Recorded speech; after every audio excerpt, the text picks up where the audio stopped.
Today, I've got another prospecting tip from another SDR for you. This comes from my interview with Josh Sutton in episode 41 of the Sales Success Stories podcast. At the time, Josh was the top performing SDR at Discover.org, and he's currently with RFP.io. Here he is with today's tip. The tier one contacts, what I do is called, I call it the 5x5 method, where it's you spend no more than 5 minutes researching a prospect and no more than 5 minutes drafting an email or drafting a series of emails that are personalized.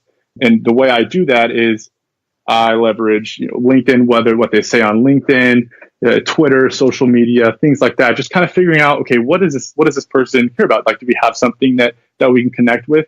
Can I reference in my first sentence, hey, I noticed you're a Chicago Bears fan. So am I. Like, what do you think of the draft coming up? Who do you think they're going to pick?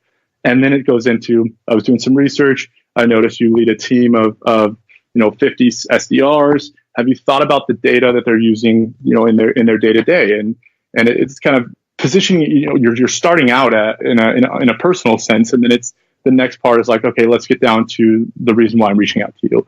And so the 5x5, and I hold myself very accountable to that because I know that somebody can spend hours and hours researching some people to go after. They can go down that rabbit hole and then spend another hour trying to write the perfectly well-crafted email and get inside their own heads. And so I have set the timer on my phone and make sure that I only spend 5 minutes on each step.